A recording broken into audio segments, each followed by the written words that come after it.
We don't have enough Master Yodas. We don't have enough humans to teach other humans how to be a human anymore. What scales? Technology scales. So if we can start getting these best ways to interact with each other and have technology so that it can help remind us and teach us and guide us that, like, hey, here's how you talk to this person. Hey, here's how you handle that emotion. Then we collectively start becoming better humans as a whole. Then we can just sort of like let technology step out of the way unless we want it for fun. It's there to serve us. Technology is supposed to be there to serve us in our journey. It's not there for us to serve it. Welcome to the show. Welcome to the show.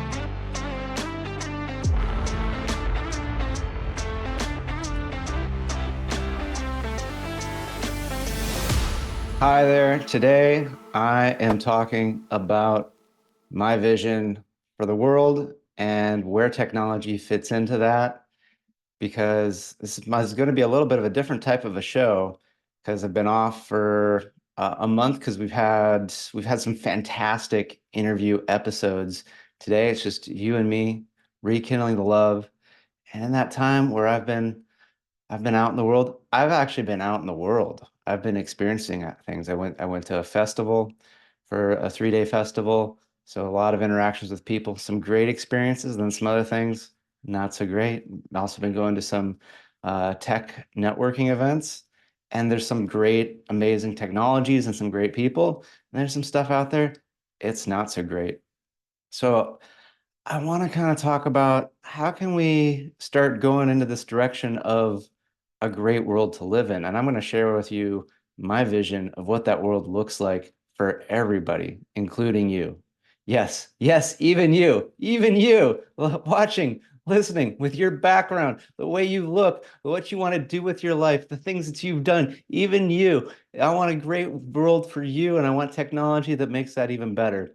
So I'm going to keep things kind of general, because what I've noticed is that a lot of people, even the most well-educated, most open-minded, there gets to be certain topics, especially in these topics that have to do with how different people from various backgrounds interact with each other, that when those things start getting brought up, oh, it's like something goes, and that ability to think and that ability to like go inward and go, how does this feel? Does that feel true? Does that feel right?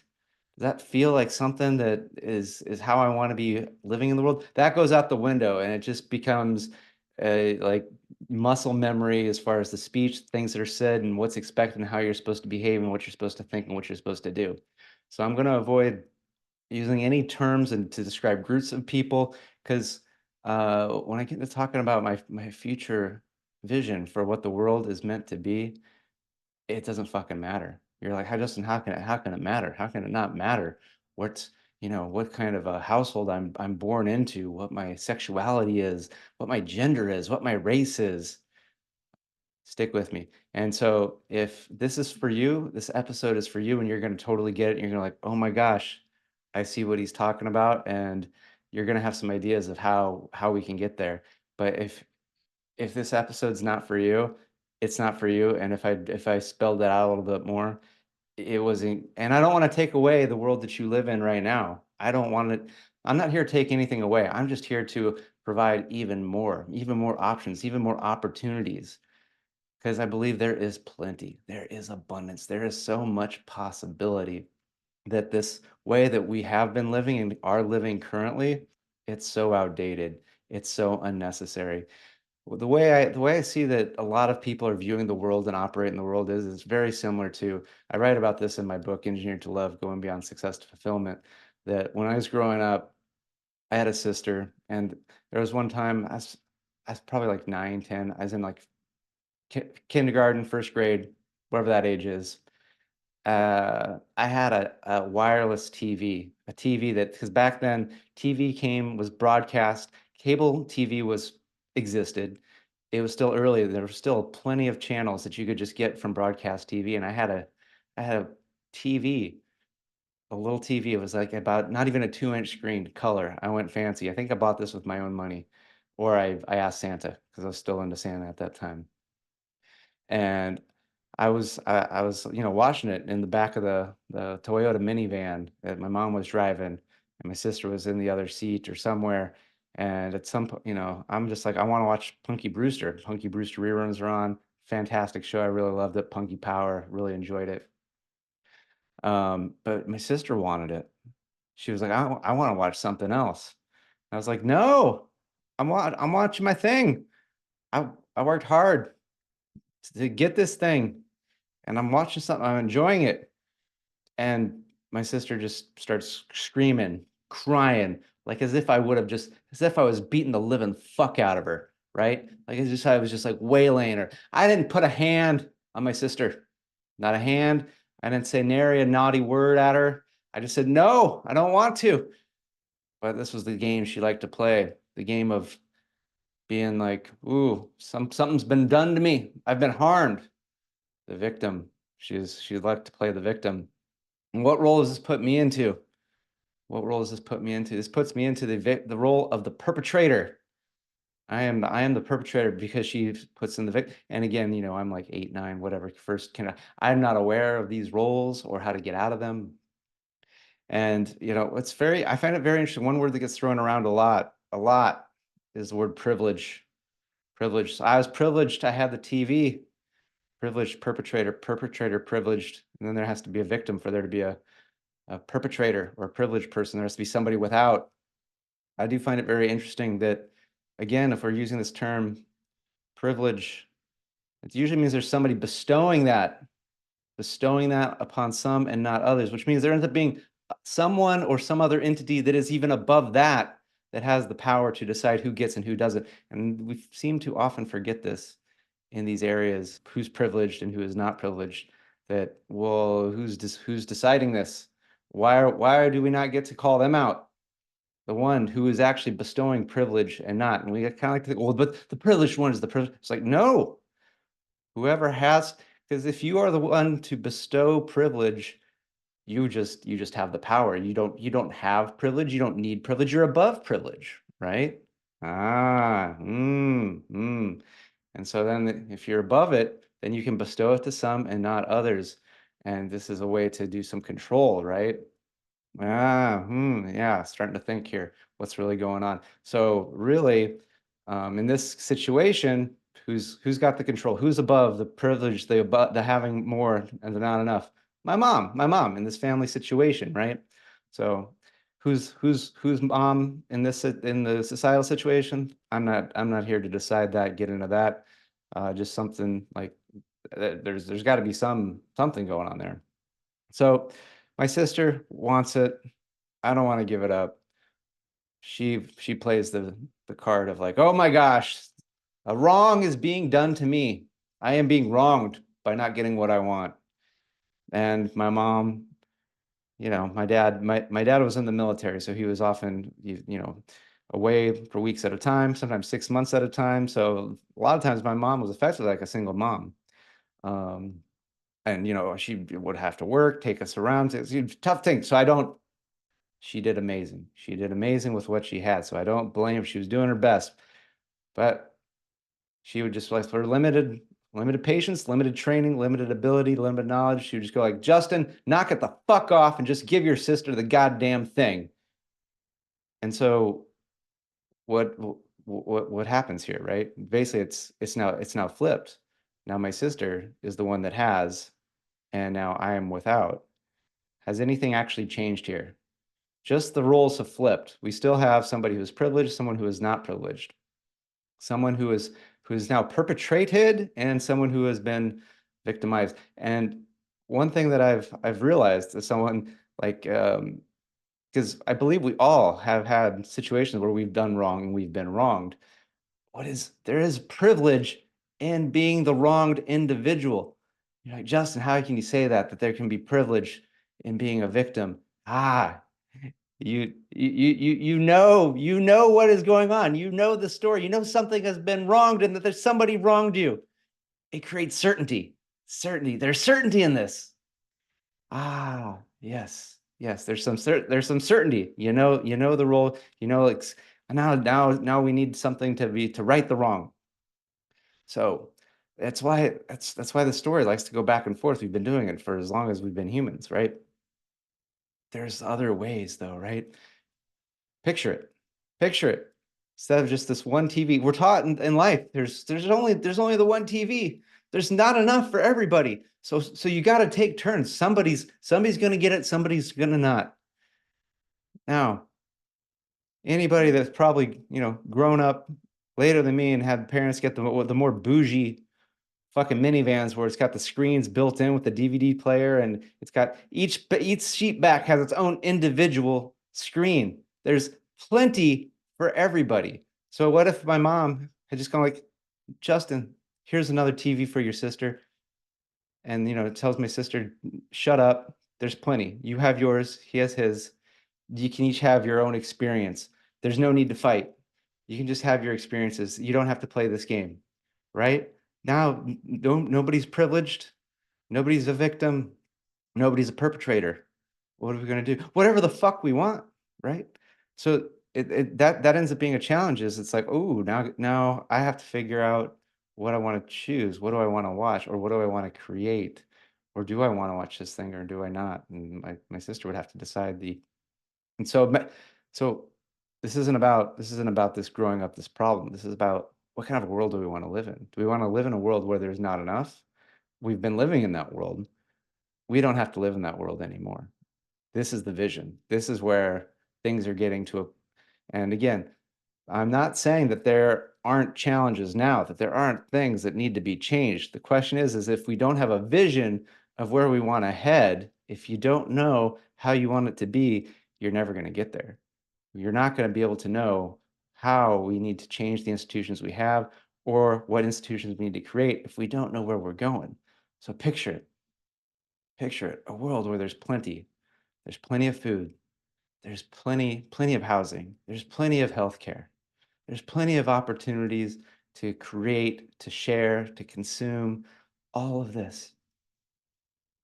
And people are, on the one hand, they're human, just like everybody else. But on the other hand, completely unique, like a snowflake. A snowflake is 100% unique, yet it is also made up of water. Each snowflake is completely uniform in that it's made of water. And I feel like human beings, we are like that as well. And what is in between the sameness and this uniqueness, that's where we get to play and create and enjoy the differences. And it's so much more than just three little variables that we like to say, like this, I am this identity. From my perspective, from this future, that is just one of the many things that makes up a unique individual, and it becomes something that we allow everybody to, like, I'm having this skin, I'm having this between my legs, I'm having this desire, as well as I'm having this idea, I'm having this mental challenge, I'm having this emotional experience, I'm having this interaction with substances, I'm having this loss, I'm having this celebration. There are so many things that make up what the human experiences is, and no one thing should make up any individual more so than another. So it isn't about, oh, I can just look at somebody and I can go boop, boop. Now I know exactly who they are and what they are all about.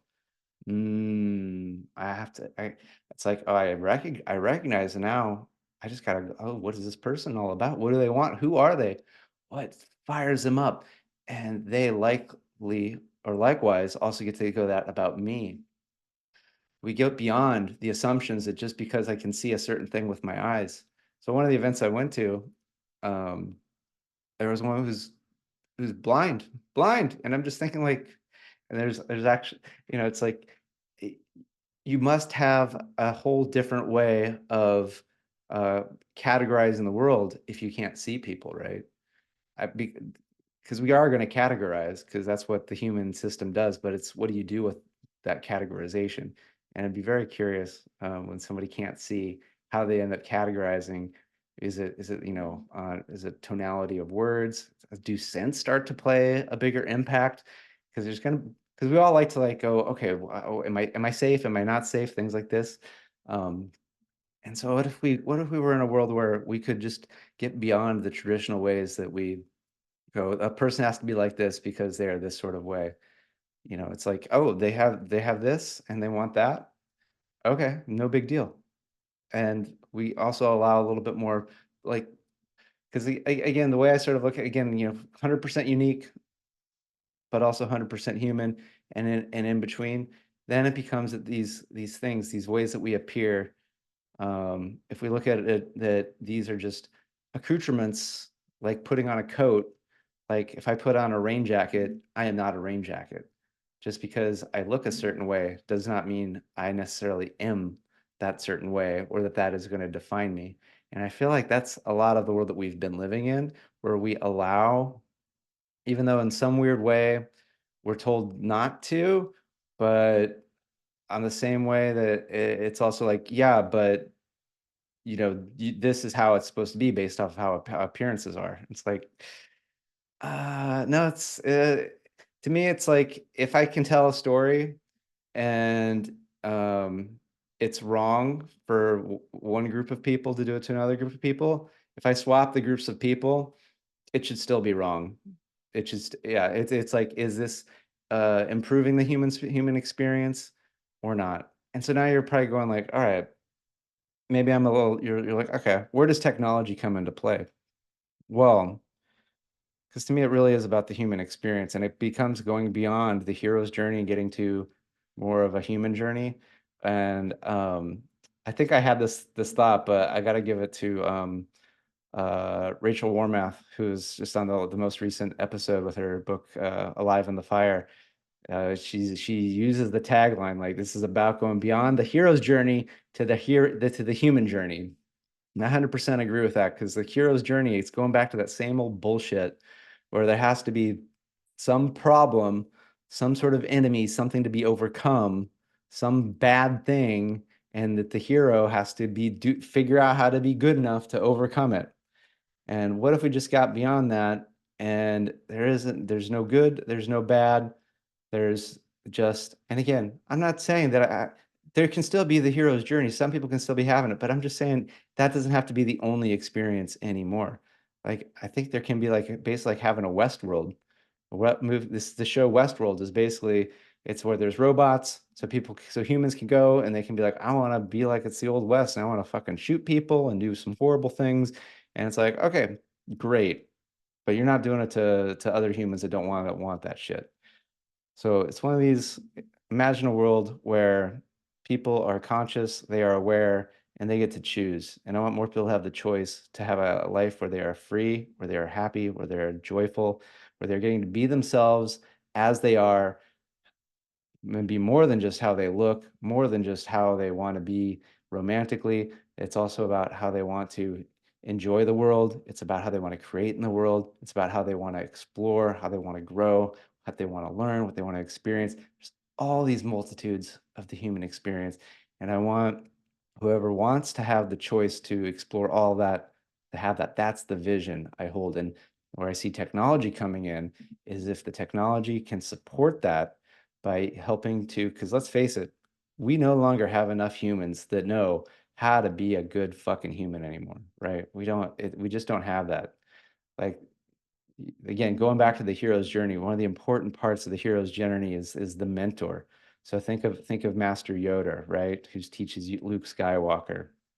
It's like, here's how you got to be the Jedi, right? So there's usually, we don't have enough Master Yodas. We don't have enough humans to teach other humans how to be a human anymore. What scales? Technology scales.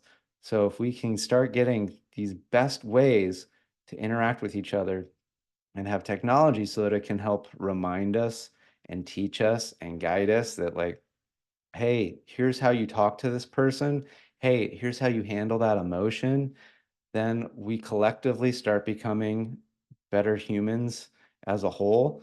And then we can just sort of like let technology step out of the way unless we want it for fun. It's there to serve us. Technology is supposed to be there to serve us. in our journey. It's not there for us to serve it. The Matrix, the Matrix, if you remember the movie The Matrix, I believe it came out in 1999, the Wachowskis, with Keanu Reeves, where in a world that just, it's like, oh my gosh, it sucks, there's not enough, I got a scrape by, whatever.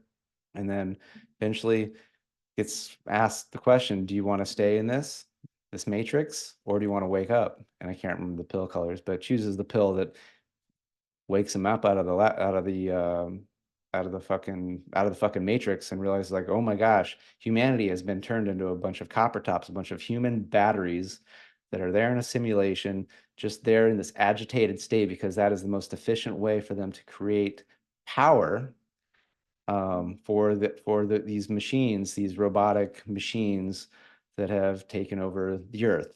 And I'm not going to get into the other movies because I don't think this, but um, and so I think it's like, no, that is not, we're not here to make machines that are going to be like us or possibly do better than us, that are going to be we know we don't need conscious machines. We are conscious.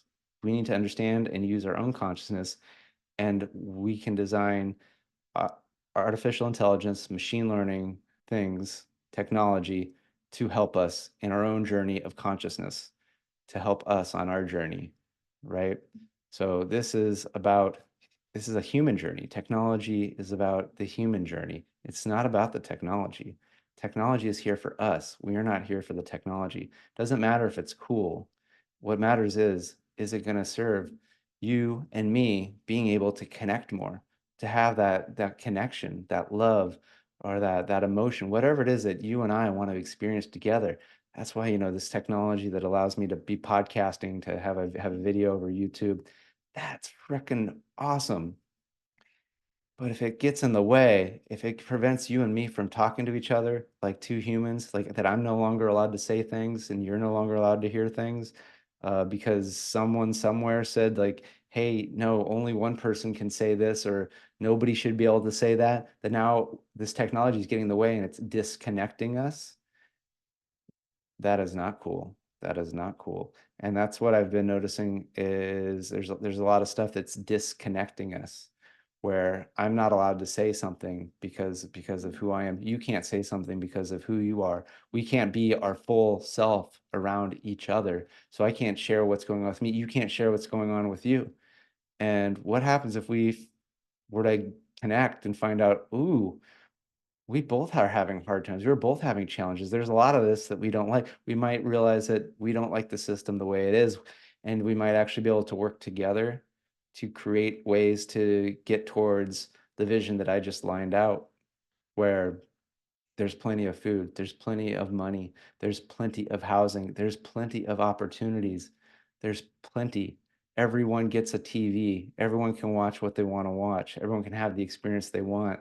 There doesn't have to be somebody that's privileged and somebody who's not privileged. There doesn't have to be a perpetrator or a victim. I'm not saying that that has to go away. That can still be an option.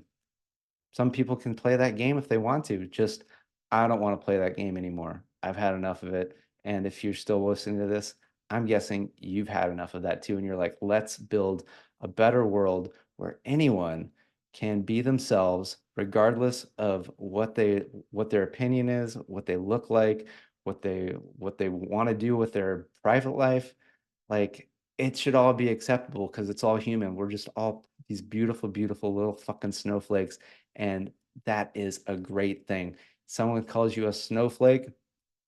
What I think is great is I think everyone gets called snowflake nowadays. It doesn't matter. So everyone gets called a snowflake. Embrace it. Be like, yes, I am a snowflake. I am a wonderful, unique individual that is part of this collective humanity. And let's work with technology so that it allows us to be that, to celebrate that, to enjoy that, to have these experiences where we're not fighting one another, but we're just figuring out, oh, how can we enjoy the experiences? Because the most recent event I went to, this great tech weekend, I ended up meeting a woman, and it was, I mean, it ended up being towards the end because she was like, hey, I'm going to go to this really cool art event. Do you want to go? And I was like, you know what? Fuck it. Let's go on an adventure. Um, so, they always say don't get in car with strangers, but I think that's because you might have a really great time. So I ended up going to this place called the box shop, the box shop in San Francisco. And it's so wild because it was at a spot that I've driven past here at least 10 times because there's an awesome bathhouse that I love to go to that was just, another like half a mile down the road. I'm like, what the fuck is this place? It's like I went into Mad Max with color and because with color and like happy, joyful people. Uh, and what it is a place where they do massive art creation, a lot of it for Burning Man. And there was so much cool stuff at giant scale. And like there was a heart that is about 7 feet tall, made of metal, because basically it starts beating by spewing fire out, and so it's like whoosh, whoosh, whoosh. I'll probably have a video up at some point, or maybe that can get interspersed with this. I don't know. But what if we were in a world where if anybody wants to do that, they feel like they can do that just because it's like really cool and like, let's see why not. Like art really is a human thing and it's not just for artists, it's for humans. Art is a human quality. And what instead of because it's funny, like, it's like I'm there and I'm just going like, this is such a waste. This is such a waste. Because that's like my old engineering scarcity mindset. But it's like, really, if you really think about it, what is the point of anything that humans do? Think about it. Is there a point to anything that we do other than it creates an experience and we are here to experience it? And so why not have an experience that is happier, more joyful, more fun for everyone? And then we just get to see like what fucking cool shit all of us create. And we just kind of are offering great, amazing rides of, creative writing, beautiful art, like ways to get to other parts of the galaxy, ways to get to parts of the ocean that we've, maybe even not even seen yet. Um, yeah, ways to just use the body through sports, or I don't know what. Human creativity is incredible. It's infinite. So let's say we've had enough of the fucking hero's journey from the 90+% of us that I think are sick as fuck of just the same shit over and over again. And let's get over it. Instead of trying to figure out who should be the bad guy, who should be the boss bitch good girl. Instead of that, what if we just go like, hey, we're all humans. There's plenty. Let's, you know, let's just figure out we've got plenty of toys and we got plenty of time, really. Let's figure out how we want to play together and make some really cool fucking scenes and some really cool fucking shit. That's the vision I have for the world. And that's how technology should be serving that. If it's not, then fuck that technology, fuck who's creating it. And yeah, seriously, like it's enough of people without a vision and without consciousness and without awareness. They don't get to run the show anymore. It's over. It's over. I like to call these the American Pie entrepreneurs, the apes, because they're just like the movie American Pie back in '99, where Jason Biggs is like he's a fucking horny kid who doesn't know how to deal with women. He just his dick is just hard, and he sees that pie that's hot and it's cooling, and he's like, oh, I bet that's like sweet, sweet woman loving. And he just puts his dick in it. And that's what so many of our leaders and our entrepreneurs are like. They're just like, oh, I just want to fucking get in there and fuck that. And they're not thinking, they're not being considerate that somebody else needs to eat that somebody else might be impacted by what it is that you're doing. You just want to fuck. And this doesn't, and again, in this movie, it was Jason Biggs, a white dude. But in this world, anybody can be an ape, an American Pie entrepreneur. And I'm not saying that we can't let them have their thing, but the adults need to be in charge. The Eugene Levy that goes like, hey, this is, people are going to eat that pie. We got to put it somewhere else. And, here's an appropriate way for you to, learn and to work with your urges. All right, it's time for those of us that can see things and know things and do things and guide. It's time for us to do it, and that's why I made this episode. It was very uncomfortable. It's very uncomfortable. I really did. I'd rather not. I would rather not, but I did it because I think this is important for this vision to be laid out, to see where we could be, the world that it could be. How do we get there? I'd love to hear some thoughts. I'd love to hear some ideas. So please hit me up on social media, hit me up in the comments, reach out to me. Like, what are some ideas? Maybe there's some ways I can support you because, yeah, it's not going to happen overnight. Yet I know it's totally possible. If we can see it, we can create it. It's just a matter of how do we get there. And I'd love to hear some ideas. I'm so happy that you made it through this. And hopefully, it's kind of making sense that this really is a vision for everybody who wants to be a part of it. Like, literally, everybody. Doesn't matter what you look like, what you want, who you are, how you want to change. It's all welcome because you're just part of the great flow of being a human, and let's flow more together. So with that, thank you and good day. Thanks for tuning in to Engineering Emotions and Energy with Justin Wink, Ph.D. Today's episode resonated with you? Please subscribe and leave a 5-star review. Your feedback not only supports the show, but also helps others find us and start their journey of emotional and energetic mastery. You can also help by sharing this podcast with someone you think will love it just as much as you do. Together, we're engineering more amazing lives.